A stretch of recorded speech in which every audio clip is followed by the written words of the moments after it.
আছে সেটা আমাদের জানা ছিল না। তেমন একজন লোককে দীর্ঘ দেশ স্বাধীনের পরে প্রায় অর্ধ শতাব্দী অতিক্রান্ত করেছে এই চলচ্চিত্র শিল্প। সেখানে আমাদের সফলতা আছে, সেখানে আমাদের ব্যর্থতা আছে, সেখানে আমাদের দুঃখ আছে, সেখানে আমাদের সুখ আছে, সেখানে আমাদের কষ্ট আছে, বেদনা আছে। কিন্তু আমরা ধাপে ধাপে এই যে আমার পেছনে যে বাংলাদেশ চলচ্চিত্র উন্নয়ন কর্পোরেশন, আমি এখানে এখনো জীবিত একজন মানুষ, যে সেই শুরু করেছিলাম 1 জানুয়ারি 1970 সালে। আমার প্রথম ছবির মহরত হয়েছিল, সেটা ছিল হলো আমাদের দেশের প্রতিভাবান, জনপ্রিয় এবং যশস্বী একজন পরিচালক জনাব সোহেল দত্তের ছবি বিনিময়।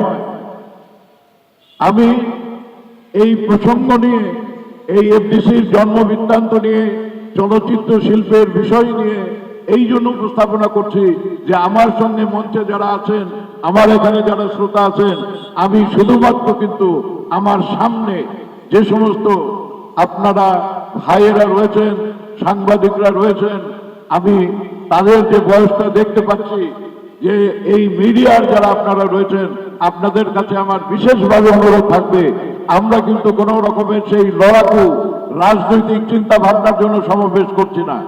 আপনারা যে জিনিসটা বাংলাদেশের জনগণের কাছে পৌঁছে দেবেন যে আমাদের এই সমাবেশ আজকে যেটা হচ্ছে, সেটা হচ্ছে আমাদের রক্ত ঘাম করা একটি প্রতিষ্ঠানে, যে প্রতিষ্ঠানে সাধারণত আওয়ামী ফ্যাসিস্ট সরকারের কোনো কন্ট্রিবিউশন নাই।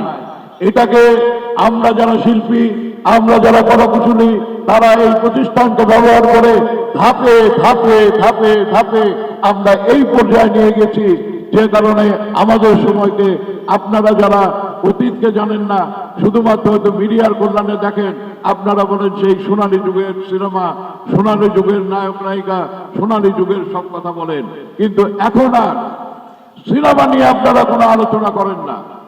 আপনারা যতটা নাটক নিয়ে আলোচনা করেন, যতটা মিডিয়ার এই নাটক অনুষ্ঠান নিয়ে আলোচনা করেন, কিন্তু চলচ্চিত্র নিয়ে আলোচনা করেন না। এই ব্যর্থতা কিন্তু চলচ্চিত্রের লোকদের নয়, এই ব্যর্থতা হচ্ছে বাংলাদেশের চলচ্চিত্র বরাবরই সরকারের নিয়ন্ত্রণাধীন। এই এফডিসি, এই বিল্ডিং, এখানকার যা কিছু ইনফ্রাস্ট্রাকচার আছে, সেগুলো সব কিছু আমাদের শ্রমে, আমাদের ঘামে উপার্জিত টাকা দিয়ে কিন্তু এখানে তৈরি হয়েছে।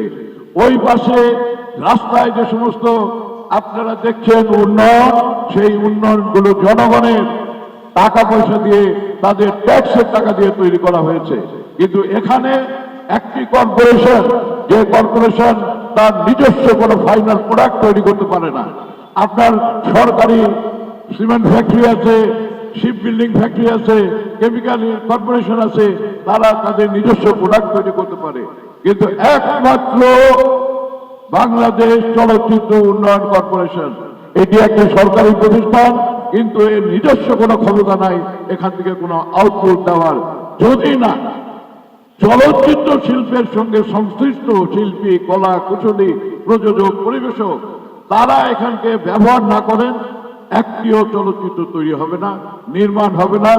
সরকারের সেই ক্ষমতা নাই যে তারা একজন ক্রিয়েটারকে জন্ম করবে, একজন কন্টেন্ট ক্রিয়েটারকে জন্ম করবে, একজন লেখককে জন্ম করবে, একজন মিউজিক ডাইরেক্টরকে জনগণের কাছে নিয়ে যাবে, একজন প্রযোজককে তার বাহ্যিক যে বিষয় আছে তার বাণিজ্যিক নিরাপত্তা দেবে।